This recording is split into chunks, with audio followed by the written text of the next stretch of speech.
সব মেয়েরা যেমন ভালো হয় না, তেমনি সব ছেলেরাও কিন্তু খারাপ হয় না।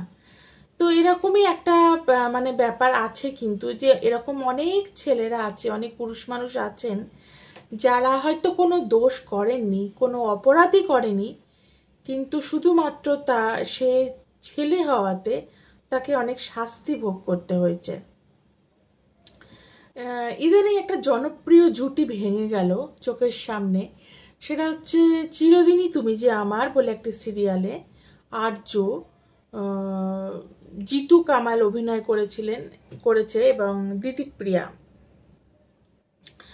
তো সেখানে দেখা গেল হঠাৎ করেই একটা কিছু কথা লিক হলো, হোয়াটসঅ্যাপের কিছু কথা, যেখানে দেখা গেল যে জিতু দিতিপ্রিয়াকে রাত্রিরে লিখেছে হোয়াটসঅ্যাপে যে একটা চুম্বনের ছবি পাঠিয়েছে, এআই এর মাধ্যমে সেই ছবিটা করা, এবং জিতু সেটা লিখেছে যে এটা তোমার বয়ফ্রেন্ডকে পাঠাও, তাহলে দেখবে তোমার বিয়ে ভেঙে যাবে, মানে তোমাদের হয়তো রাতারাতি ব্রেকআপ হয়ে যাবে। তারপর দিদিপ্রিয়াকে জিজ্ঞেস করে যে কালকে কি তুমি আসছো? দিদিপ্রিয়া বলে না, আমার ডাক্তারের কাছে যাওয়ার আছে। তখন জিতু বলে যে আচ্ছা তুমি কি প্রেগনেন্ট? তো দিদিপ্রিয়া সেগুলোতে আবার নানান কথা। তো মূলত কারণ হচ্ছে এইগুলোই, যে জিতু তাকে অপমান করেছে, তাকে এই কথাগুলো বলেছে। পুরো মানে ওদের হোয়াটসঅ্যাপের কথাবার্তা যেগুলো দেখলাম, সেখানে আমার এক ফোঁটার জন্যও মনে হলো না যে জিতু কোনোভাবেই দিতিপ্রিয়াকে অপমান করেছে। এটা দিতিপ্রিয়ার সঙ্গে প্রচুর কথোপকথন কিন্তু হোয়াটসঅ্যাপ চ্যাটে হয়েছে, সেটা দেখা যাচ্ছে। এবং একটা দীর্ঘদিন ধরে কো অ্যাক্টর হিসেবে কাজ করতে করতে একটু মজা, একটু রসিকতা এগুলো হয়েই থাকে।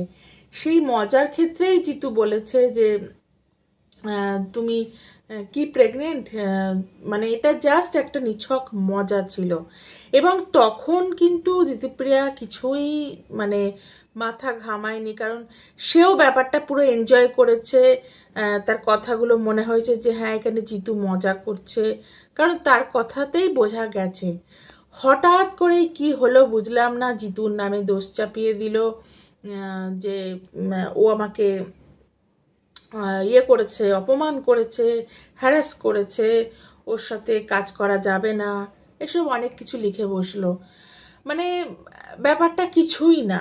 আমরা আমাদের অনেক সময় ইয়ার্কি মেরে অনেককে অনেক রকম কথা বলি, মজার কথা বলি। হ্যাঁ, সবার সাথে ইয়ার্কি করা যায় না, সবার সাথে মজা করা যায় না, কিন্তু যার সাথে করা যায় তুমি নিশ্চয়ই সেই সাহসটা দিচ্ছ বলেই আমি তোমার সাথে সেই মজাটা করছি। আমি তো মানে তুমি যদি দেখি যে সেই আমাকে দাওনি অধিকারটা, তাহলে তো আমি কোনোভাবেই তোমাকে এইরকম একটা কথা বলে মজা করতে যাব না।